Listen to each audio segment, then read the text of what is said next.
Hace 2 años. Yo tenía 22 cuando mi vida se fue al carajo. No dejé la universidad por vaga, ni por salir de fiesta, ni por no aguantar presión. La dejé porque a mi madre le diagnosticaron cáncer en etapa 4 y yo era lo único que le quedaba. Mi padre se largó cuando yo tenía 12, así que no había hermano, no había marido, no había red mágica del cielo.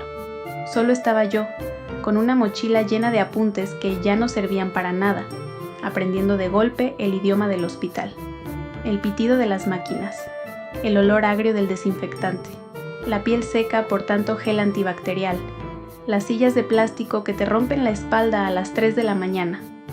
Yo no sabía lo que hacía, pero igual lo hice. Citas, medicinas, trámites, vómitos, análisis y noches enteras mirando el techo y fingiendo calma para que ella no viera que yo también me estaba partiendo. Ay, bueno, millones de personas cuidan familiares. No eres especial. Tú ni aparecías, ni para sostener una bolsa de suero, víbora. Un instante después. Fueron 2 años brutales, sí, pero jamás me voy a arrepentir, porque incluso en medio de ese infierno nos tuvimos la una a la otra.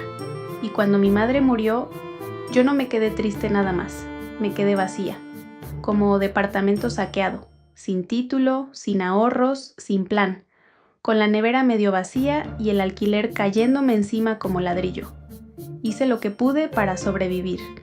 Camarera, niñera, trabajos temporales, cualquier turno basura que pagara algo. No era glamuroso, era sobrevivir. Era volver a casa con los pies molidos, sacar cuentas con monedas y fingir que todo estaba bajo control. O sea, sí estabas hundida. Gracias por confirmar el punto. No, reina, el punto es que yo trabajaba. Tú querías comprar atajos. Meses después. Por entonces reapareció Martín, un conocido de la prepa. No éramos íntimos, pero empezamos a hablar por redes y la cosa corrió demasiado rápido. Ya saben, mensajes de madrugada, promesas baratas, química mal calibrada. A los 6 meses me enteré de que estaba embarazada. Cuando se lo dije, el tipo no reaccionó como hombre adulto. Reaccionó como cucaracha cuando enciendes la luz. Dijo que no estaba listo, que había que hablar y acto seguido desapareció. Bloqueó mi número, cerró redes, se evaporó. Ni una respuesta, ni un lo siento, ni una miseria de dignidad. Me dejó sola con el susto, el embarazo y 2 trabajos de medio tiempo.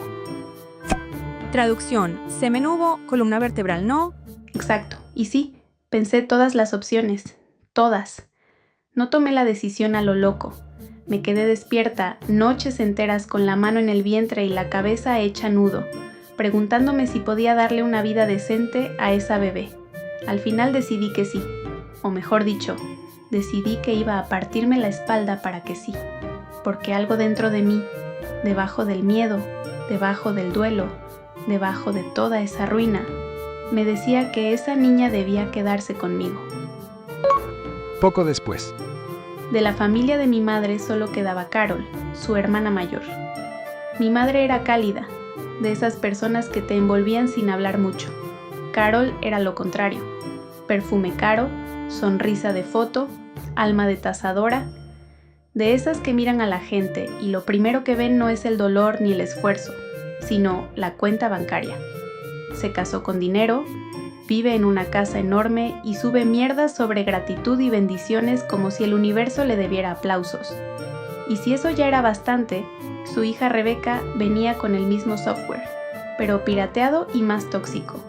Arrogante, hueca, con esa energía de mujer que cree que la vida es un escaparate y los demás son muebles.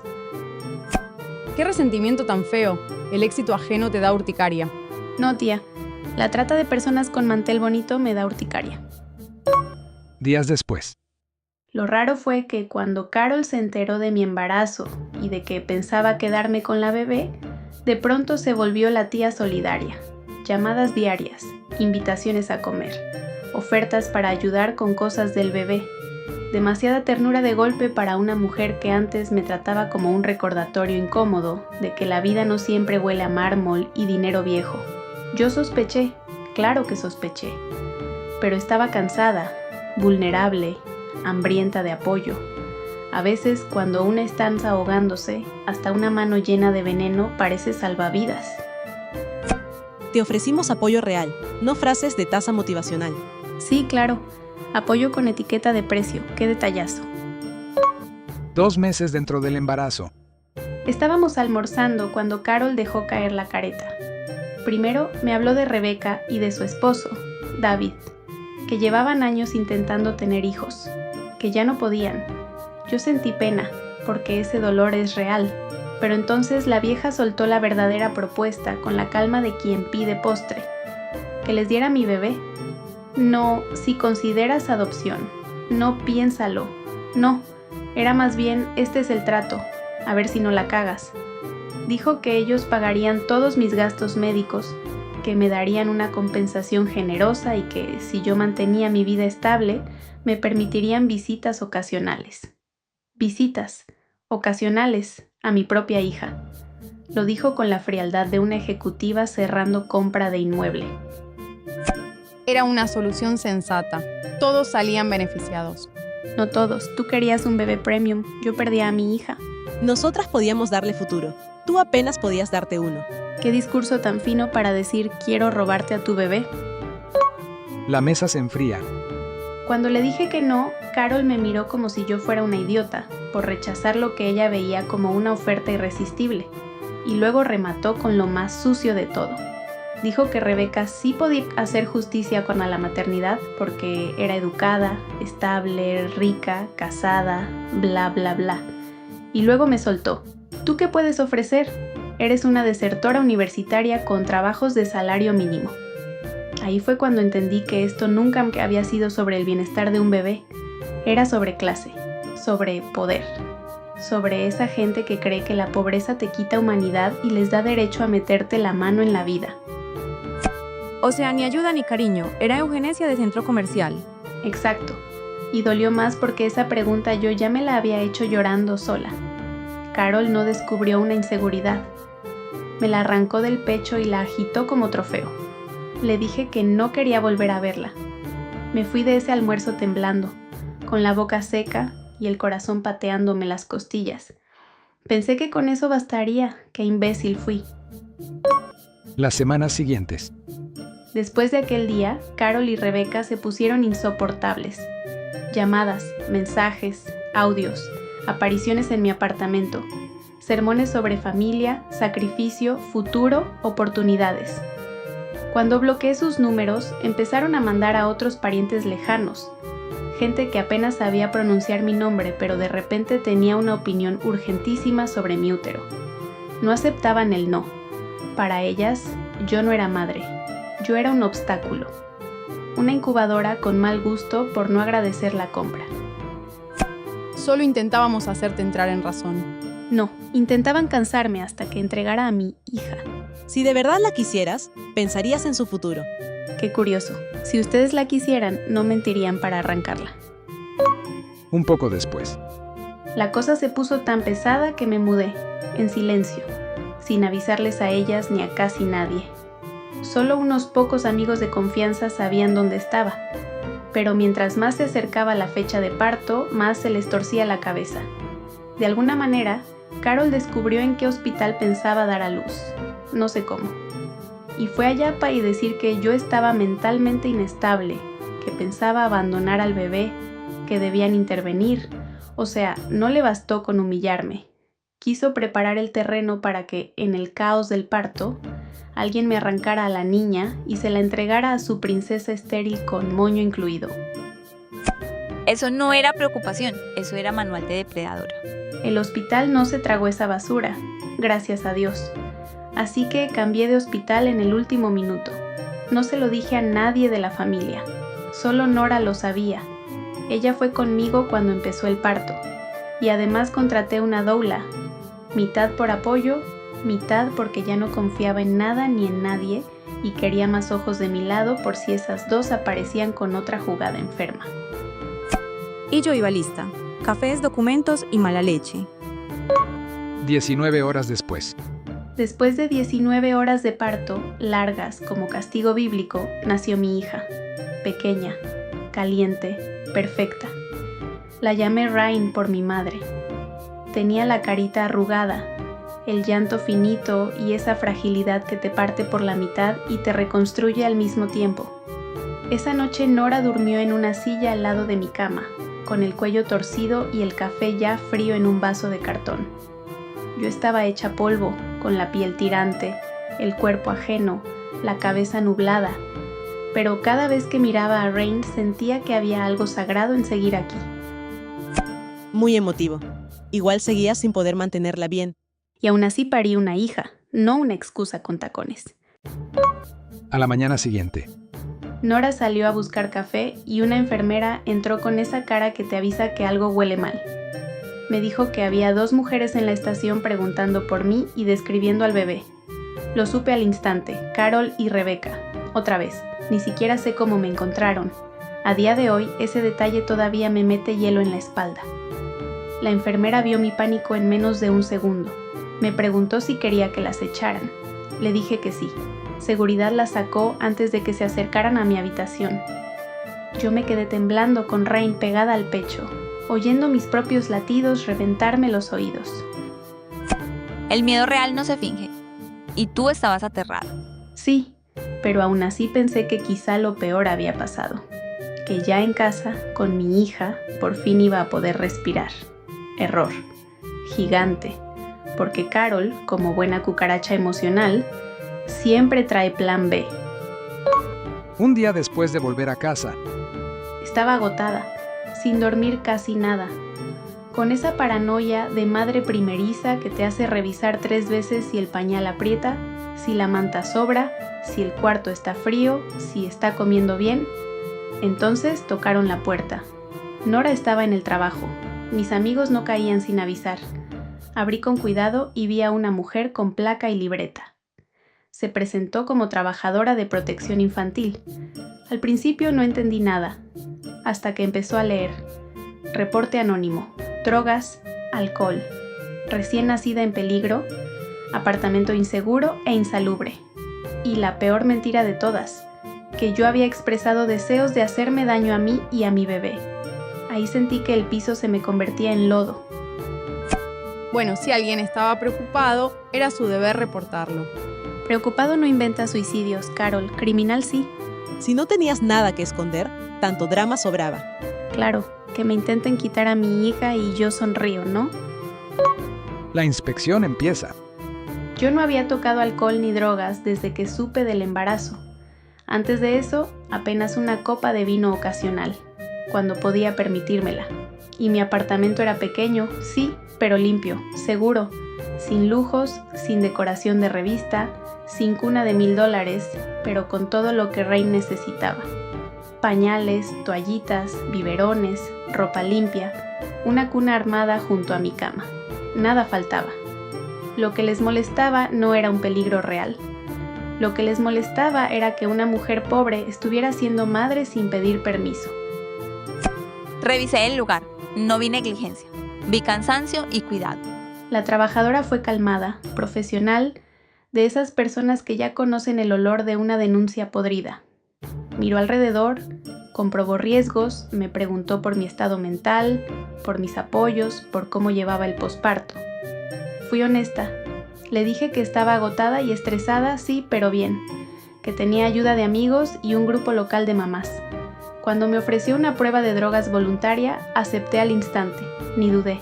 Podía hacerme 10 ahí mismo si hacía falta. Yo no tenía nada que esconder. Quien estaba jugando sucio no era yo.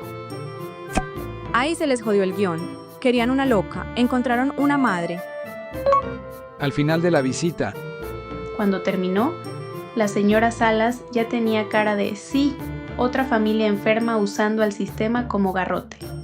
Me dijo que todo se veía bien, que Rain estaba bien cuidada y que aquello parecía un reporte falso. También me dijo algo que me revolvió el estómago, que pasa más seguido de lo que la gente cree, sobre todo en pleitos familiares o de custodia. Antes de irse me preguntó si sabía quién podía haber hecho la denuncia. Y ahí lo solté todo, el almuerzo, la oferta, el acoso, el hospital, las apariciones, el intento constante de comprar o arrancarme a mi hija. Y tu historia tenía coherencia, la denuncia no. Yo pensé que con eso acabaría. Pensé, ya está, ya vieron la verdad. Estas dos locas no van a poder moverme. 2 días después me llamó el detective Martínez. Quería hablar conmigo en persona sobre el reporte. Yo me puse tensa, claro, porque cuando acabas de parir y te llama un detective, el corazón no pregunta, solo se cae al sótano. Pero cuando lo vi, me soltó algo que me cambió el aire de los pulmones. Presentar una denuncia falsa a Protección Infantil, si se hace con malicia, puede ser delito. Y ese reporte olía a malicia desde la primera línea. Me explicó que mi caso había levantado alarmas por el timing exacto. Justo un día después de que yo llevara a Rain a casa y por lo extremo de las acusaciones. Me preguntó si tenía pruebas. Yo casi me reí. ¿Pruebas? Tenía carpeta entera. Le entregué mensajes de Carol y Rebeca, audios donde rogaban y amenazaban, mensajes de los familiares que enviaron a presionarme, y declaraciones de Nora y de otros amigos que vieron cómo actuaban, porque ellas creían que yo era una pobretona asustada y desorganizada. Mala suerte, pobre sí, desordenada no. Recibos, fechas, capturas, toma tu preocupación familiar. Ahí ya no era relato, era patrón. Poco después, Martínez me dijo que la investigación tomaría tiempo, pero también me dijo cómo protegerme mientras tanto. Así fue como decidí pedir una orden de restricción. Yo no sabía ni por dónde empezar, pero Nora se movió como si esto fuera su tesis doctoral en destruir víboras. Investigó, llamó, buscó ayuda.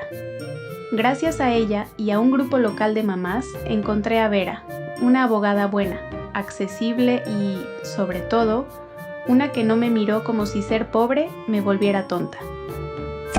Lo que tenían ellas era dinero, lo que teníamos nosotras era una cronología asquerosamente clara. Presentamos la orden temporal contra Carol y Rebeca. La audiencia fue ayer.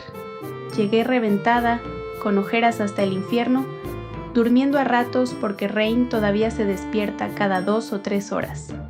Me puse ropa limpia, una blusa que no tuviera leche o babas encima, y recé por parecer una mujer funcional. Cuando entré a la sala y las vi ahí, sentadas con su abogado de sonrisa sobrada, entendí que ellas de verdad pensaban que iban a barrerme. Porque el juez iba a ver quién era realmente apta. Sí, lo vio, por eso te cerró el hocico. Solo fue una medida temporal. No cantes victoria. Con una temporal ya te puse correa, imagínate la permanente. un momento después. Vera habló. El juez escuchó. Miró documentos, fechas, mensajes, el hospital, la denuncia falsa, el acoso sostenido, y otorgó la orden de restricción temporal ahí mismo, sin circo, sin drama, sin que Carol y Rebeca pudieran vender su cuento de hadas clasista. Yo no las miré, ni una vez. Solo sostuve el asiento de coche de Rain junto a mí y mantuve la vista al frente, porque si algo aprendí de esa sala es que a veces la justicia no llega con trompetas.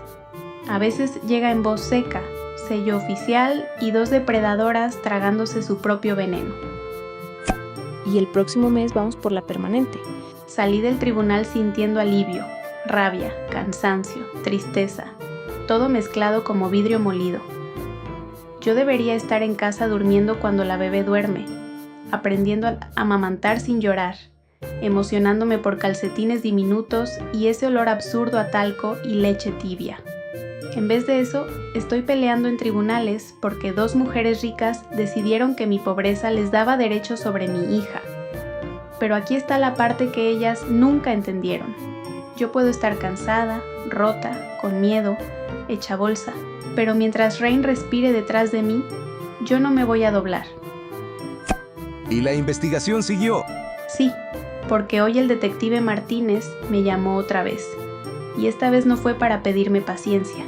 Fue para decirme que encontraron evidencia que confirma que la denuncia falsa no salió de la nada, que dejó rastro, que alguien metió mano donde no debía y que las 2 víboras quizá no eran tan listas como pensaban. Quisieron usar al Estado como arma. Dejaron huellas en el arma. ¡Qué ternura! Fueron por mi hija y terminaron tocando su propia ruina. Continuará.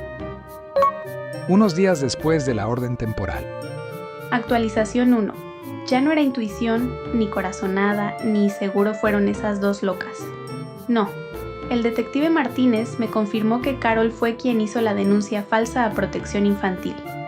Y lo hizo con el cerebro apagado y el ego a tope, porque usó su propio teléfono. Su propio maldito teléfono. Ni siquiera intentó cubrirse bien. Así de convencida estaba de que podía ensuciarme la vida, señalarme como madre peligrosa y salir peinada de la escena como señora respetable. Cualquiera pudo usar mi teléfono, no inventes. Sí, claro, y cualquiera te metió la obsesión por mi hija también. La llamada salió de su línea y encaja con el resto del patrón. Un número no prueba intención. Llamaron un día después del parto. La intención grita solita. Esa misma tarde. Martínez me explicó que están presentando el caso al fiscal del distrito y que ahora le toca decidir si presenta cargos. En este estado, hacer una denuncia falsa a protección infantil con intención maliciosa es un delito menor.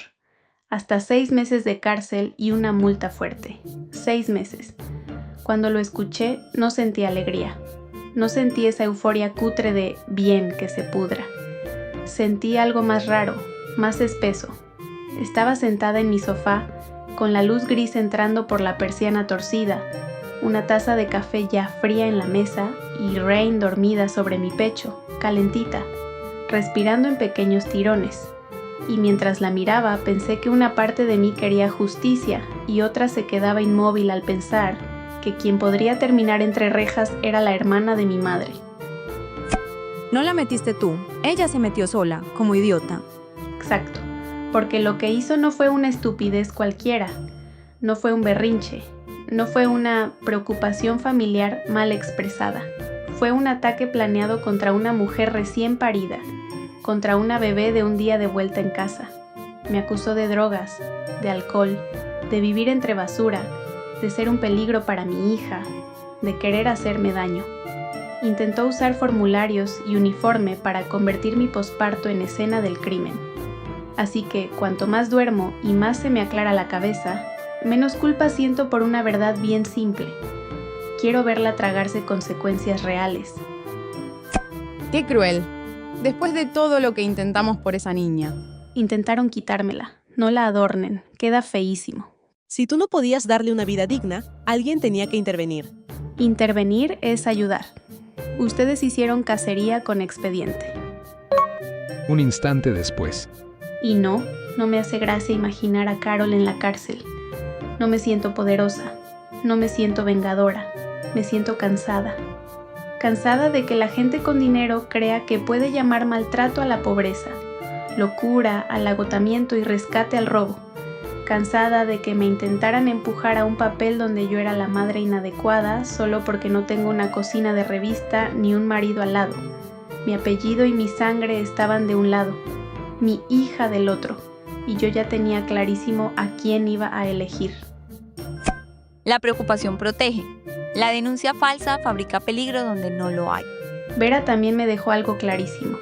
El proceso penal y la orden de restricción van por carriles distintos. Que si el fiscal acusa o no acusa, yo igual debo seguir adelante con la orden. Y tiene toda la razón, porque Carol y Rebeca no respetan emociones, no respetan límites hablados, no respetan decencia. Lo único que entienden es papel timbrado, sellos, fechas y la amenaza de que un juez les corte el paso. Gente así no frena por vergüenza, frena por consecuencias. ¡Ay, qué teatro! Solo queríamos una solución mejor para la niña. Qué curioso. Sus soluciones siempre incluyen mentiras, presión y policías. Días después. Vera me ayudó a redactar cartas de cese y desistimiento para otros familiares que seguían contactándome en nombre de Carol y Rebeca. Ese circo también merecía correa, porque, claro, cuando ellas no pudieron entrar por la puerta principal, mandaron a sus monos voladores, primos lejanos, tías decorativas, gente que jamás me acercó una sopa, una bolsa de pañales, una hora de cuidado, pero de repente sí tenía tiempo para escribirme sermones sobre familia, sacrificio y pensar en el futuro de la niña. qué tiernos. Para hostigar había saldo. Para ayudar, pura niebla. La familia solo intentaba mediar. Mediar no es acosar en manada. Aprende palabras antes de escupirlas. Además, qué raro, nadie apareció cuando necesitaba renta o comida. Exacto. Esas cartas no eran dramatismo, eran fumigación. Si querían hablar en nombre de Carol y Rebeca, perfecto. Ahora ya sabían que cada mensaje iba a costarles más de lo que pensaban. En noticias menos podridas. Nora se mudó temporalmente conmigo y con Rain para ayudarme. Y cuando digo ayudar, no hablo de esa ayuda de foto que dura 15 minutos y luego se presume en redes.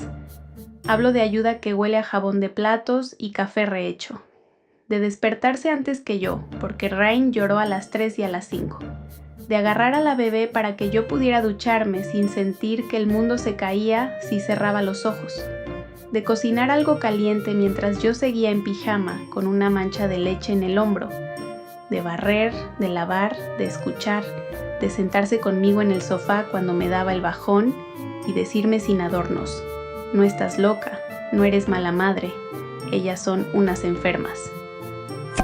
Yo traje café, comida y mala leche. Ellas solo trajeron caos. Y ese contraste me atravesó, porque en los peores días una amiga me dio más familia que mi propia sangre. Mientras unas intentaban quitarme a mi hija usando al sistema, Nora hacía lo contrario. Me sostenía para que yo pudiera seguir siendo su madre. Esa misma semana. El grupo de apoyo para mamás también siguió siendo una bendición real, no de las que se postean con filtro.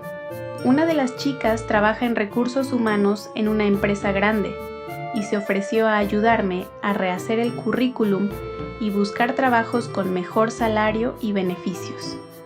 Otra dirige una guardería y me ofreció una plaza para Rain, con tarifa reducida cuando vuelva a trabajar. Ese tipo de gestos no hacen ruido, pero te reordenan el alma. Porque de pronto mi vida ya no se sentía como una habitación cerrada. Empezaba a abrirse una rendija, una salida, una donde yo no solo sobrevivía, una donde podía construir algo para mí y para ella. Eso también pesa. Red estable, apoyo real, pasos concretos. El amor no paga facturas. Y tu cuenta bancaria no te convierte en madre. Te quedaste sin argumento otra vez. Madrugadas seguidas. Rain está maravillosamente bien. Sube de peso justo como debe y tiene unos pulmones criminales cuando decide anunciar hambre a las 3 de la madrugada. Pero hasta ese llanto, con todo y lo agotador, me parece hermoso. Porque la miro en esas horas silenciosas, cuando la casa se queda en penumbra, cuando el refrigerador zumba bajito y solo se oye su respiración entrecortada y el roce de su manta, y se me derrite todo adentro. Su cara minúscula, sus pestañas finitas, su puño abriéndose y cerrándose contra mi pecho.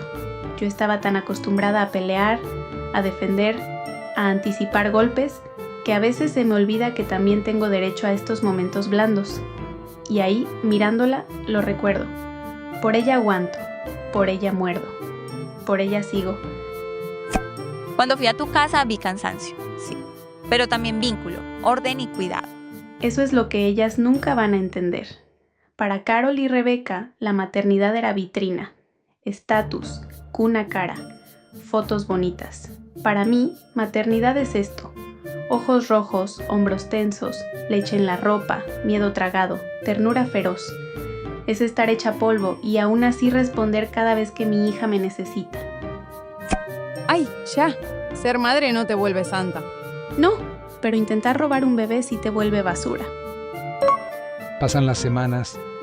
Desde que nos dieron la orden temporal no he escuchado directamente ni a Carol ni a Rebeca, ni llamadas, ni mensajes, ni números nuevos, ni cartitas perfumadas, y espero que estén entendiendo por fin el concepto más básico del universo. No, estoy intentando enfocar la cabeza en Rain, en recuperarme del parto, en dormir algo, en sanar. No quiero vivir pegada a la paranoia de cuál será la próxima jugada, porque si dejo que su locura se me siente otra vez en el pecho, entonces siguen ocupando un lugar dentro de esta casa, y ese alquiler ya no se lo pienso pagar. Qué paz tan bonita cuando las víboras por fin se callan. Sí, y también gracias a la gente que me ha escrito o apoyado de una forma u otra. Porque cuando te manipulan tanto tiempo, a veces la cabeza se te pudre por dentro y empiezas a dudar de lo obvio. Te preguntas si exageraste, si entendiste mal, si tal vez sí era preocupación. Y no era preocupación, era control, era clasismo con gloss. Era un intento de arrancarle una hija a una mujer joven porque asumieron que estaba demasiado agotada para defenderse. La preocupación pregunta. La manipulación acusa. La diferencia se ve rápido. Edición un rato después. Y aquí viene otra noticia que, aunque no arregla todo, sí afloja un poco la cuerda en el cuello. Vera me dijo que cuando terminemos con la orden de restricción y logremos hacerla permanente, podremos ir a por la pensión alimenticia del padre de Rain. Sí, Martín, el Houdini con esperma. Eso podría aliviar bastante mis finanzas. Ahora mismo no puedo pagar varios abogados al mismo tiempo y Vera lleva un montón de casos, así que será después, pero aún así es algo bueno, algo concreto, algo que no depende de caridad, sino de responsabilidad. Pedir pensión no es venganza, es exigir que el padre cumpla. Ay, ahora sí te sirve el dinero de otros. No es dinero de otros, es la factura del cobarde que huyó. Qué loco, para embarazar sí tuvo tiempo, para responder se evaporó. Exacto. Y estoy aprendiendo algo que nadie me enseñó bien. Reclamar lo que corresponde no es mendigar. No me hace interesada. No me hace conflictiva. Me hace madre. Rey no pidió venir al mundo en medio de esta feria de cobardes. Pero ya que está aquí, me toca asegurarme de que cada adulto que intentó borrarse o usarla como trofeo empiece a pagar su parte, sea con dinero, con distancia o con una celda si hace falta. Y mientras poníamos orden en eso, el expediente siguió moviéndose. Sí, y justo cuando empezaba a respirar un poco mejor, ayer por la mañana entró otra llamada. No sonó a trámite pequeño, sonó a pieza nueva cayendo en el tablero. Sonó a que alguien más había hablado o a que alguien había hecho otra estupidez. Esa clase de silencio pesado que te deja el teléfono en la mano y la intuición despierta. Siempre te encanta hacerte la víctima. No, Carol, a ti te encanta hacer delitos y llamarlos ayuda. Esta vez la llamada no traía susto para ti, traía factura para ellas. Ellas pensaban que la denuncia falsa era el arma.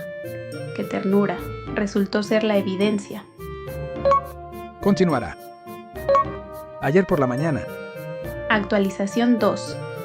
Ayer por la mañana me llamó un número que no conocía y, con todo lo que llevamos encima, ya no escucho un timbre normal. Escucho problemas con prefijo. El teléfono vibró sobre la mesa. Al lado de una taza de café medio fría y un paño con olor a leche. Rain dormía encima de mí, pesadita y tibia, con una mejilla aplastada contra mi pecho. Yo miré la pantalla y pensé, a ver qué nueva basura toca ahora. Dudé en contestar. Claro que dudé. Cuando te han intentado robar la paz, a la tercera ya no distingues entre llamada y emboscada. Y aún así contestaste, porque el caos también da curiosidad. Sí, contesté.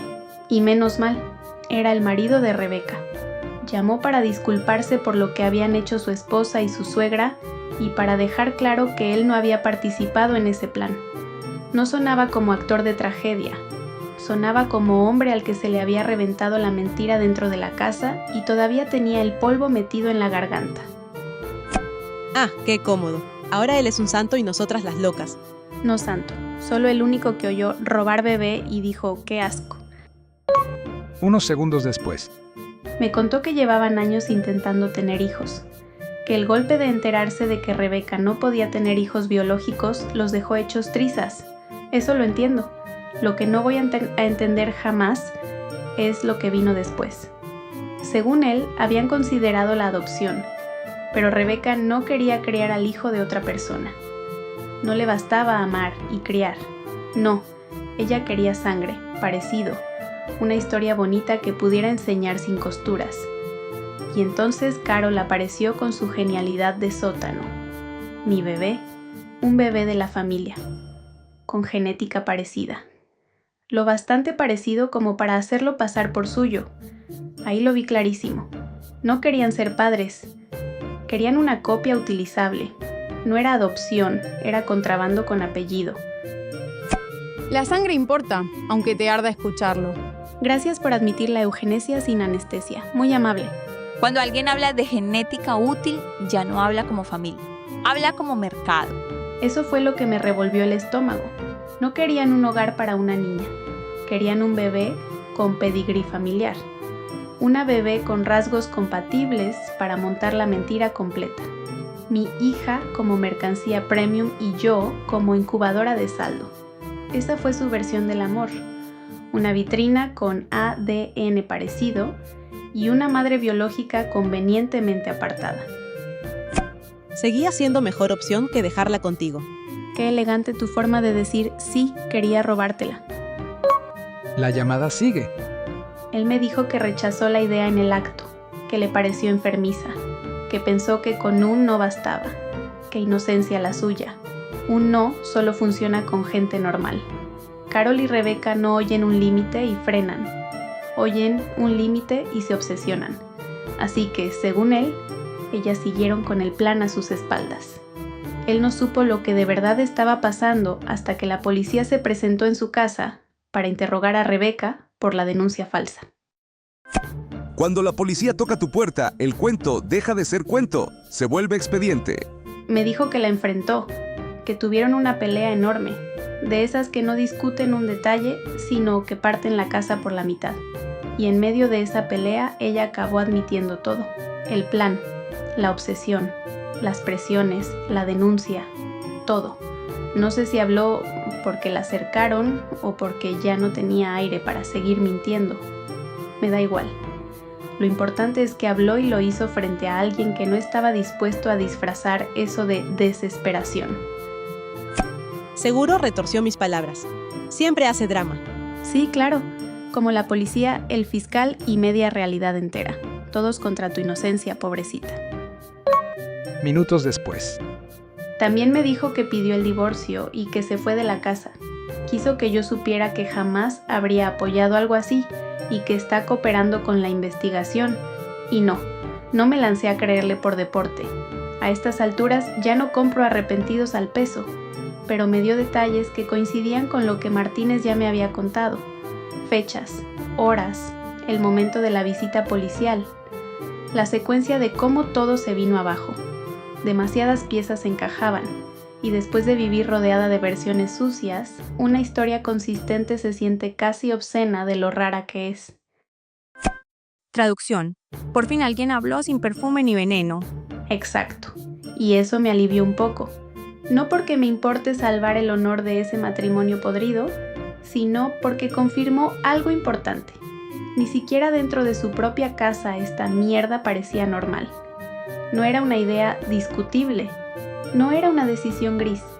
Era una aberración tan obvia que hasta el marido salió corriendo cuando vio el tamaño del monstruo. Unas horas después.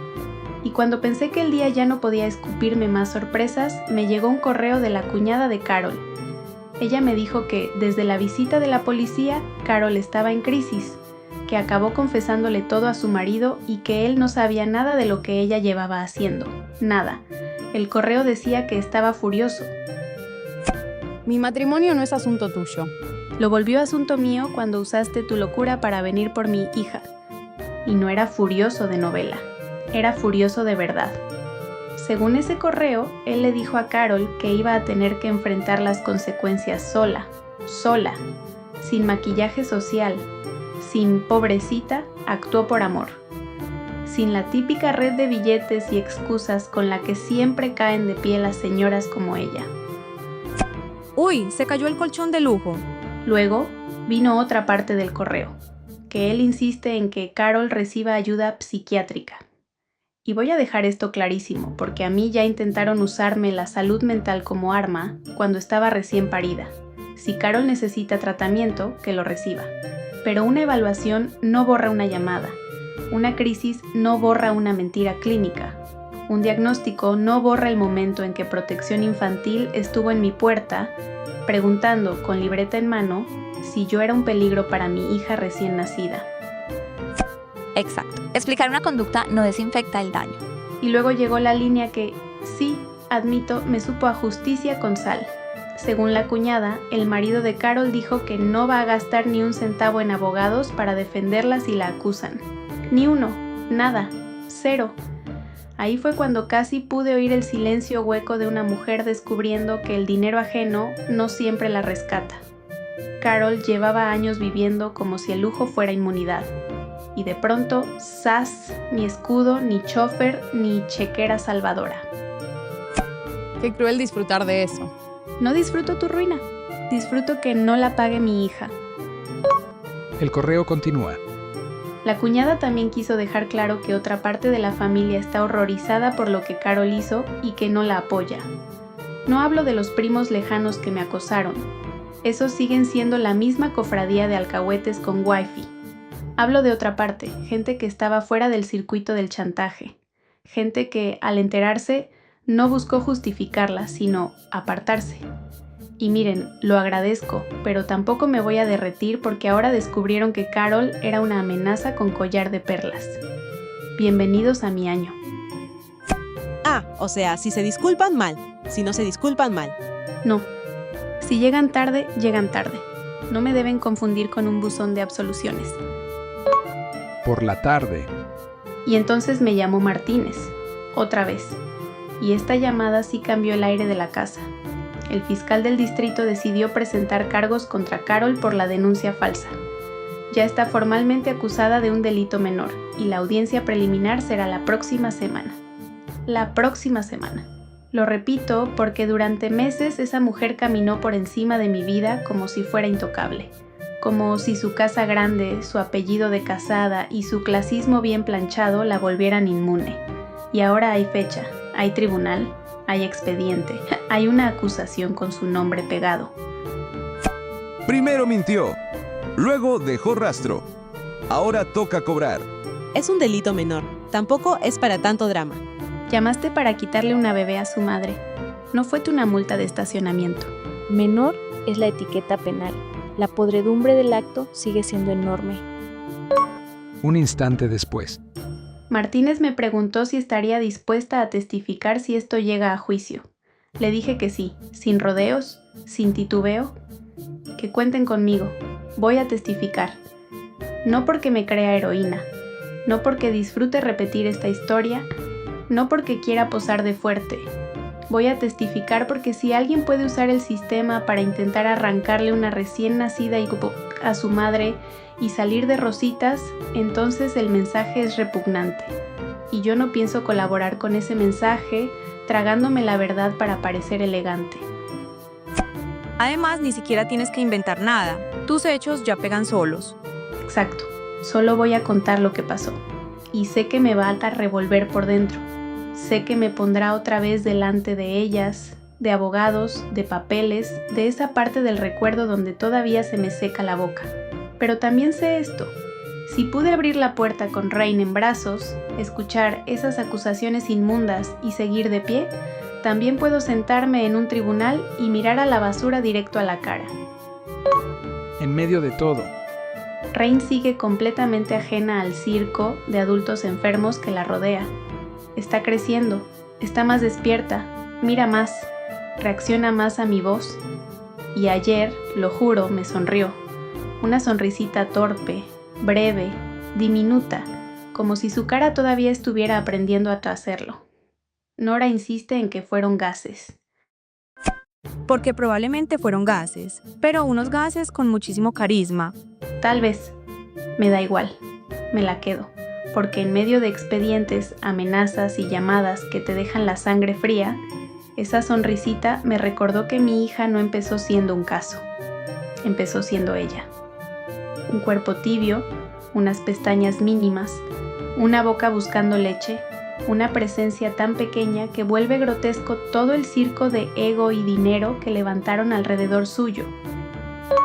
A pocos días de otra audiencia. La audiencia para hacer permanente la orden de restricción sigue en pie y se acerca.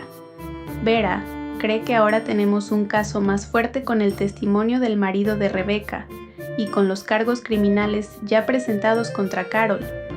pero también me dijo que no baje la guardia, que estos son momentos críticos. Y tiene razón, la gente manipuladora, cuando ve que el suelo se le abre, no siempre se calma. A veces se vuelve más patética, más torpe y más peligrosa al mismo tiempo. Carol y Rebeca no me han dado ni una sola razón para pensar que saben perder con dignidad.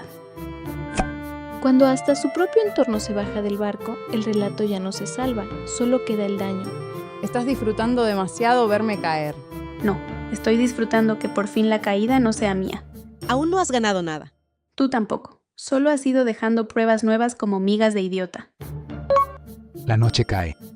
Así que aquí estoy, con una bebé que quizá sonríe o quizá tiene gases, una amiga discutiendo eso en mi cocina, una orden de restricción a punto de volverse permanente, una tía formalmente acusada, una prima con el matrimonio reventado y un sistema que, por una vez, no me miró como pobretona sospechosa, sino como lo que soy, una madre a la que intentaron joder y que decidió no dejarse romper.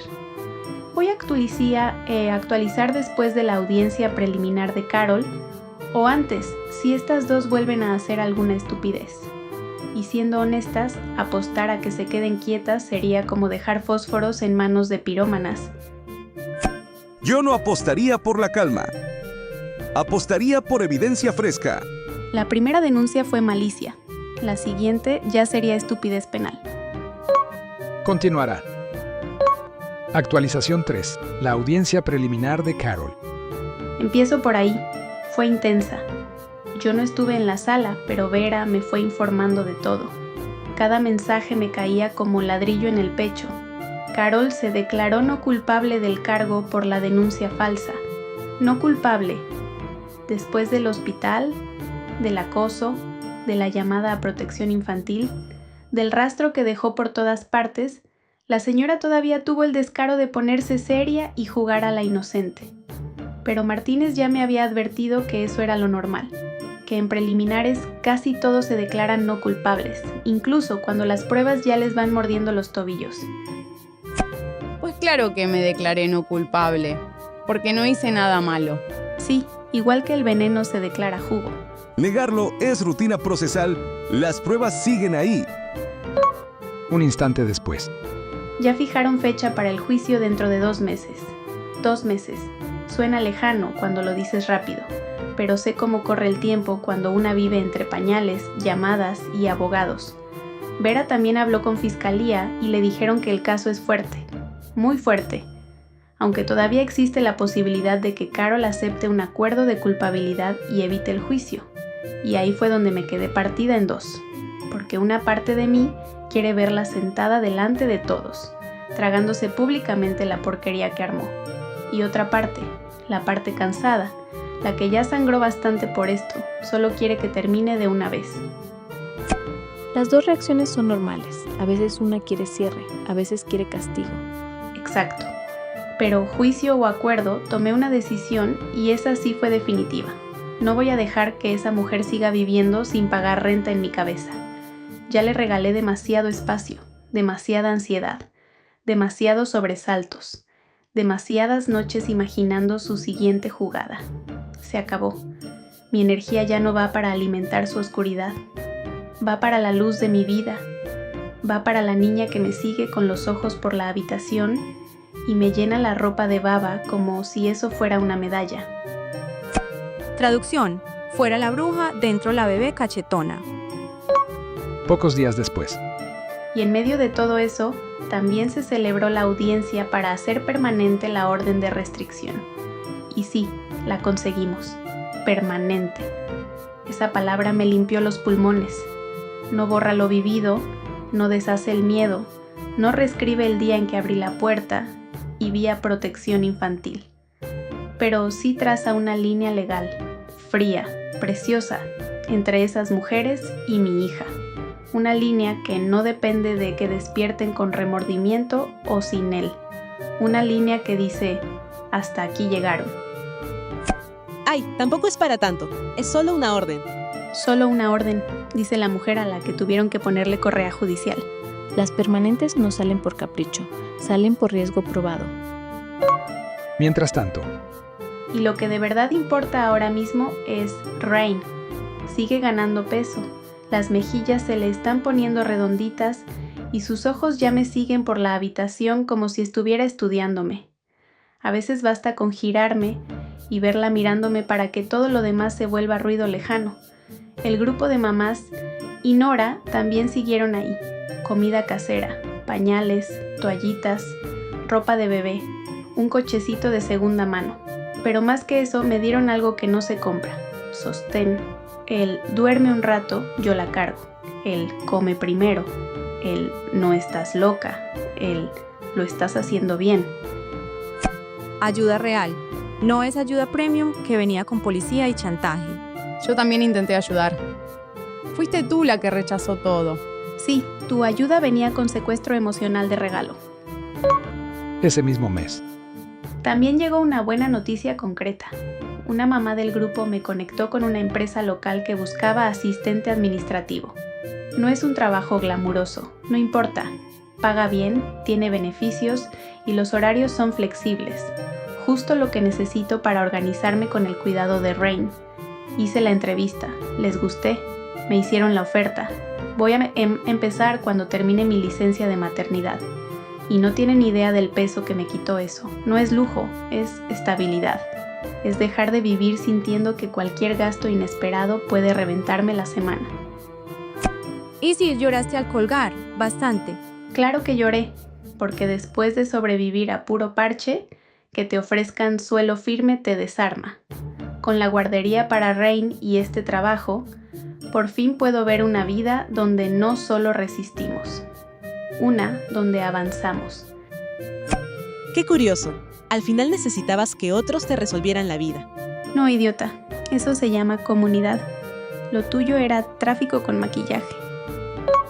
En paralelo. También empezamos la petición para que mi ex pague manutención por Rain, porque el muy cobarde no quiso saber nada cuando supo del embarazo. No me ayudó a decidir, no se quedó a conversar, no sostuvo ni medio minuto de responsabilidad.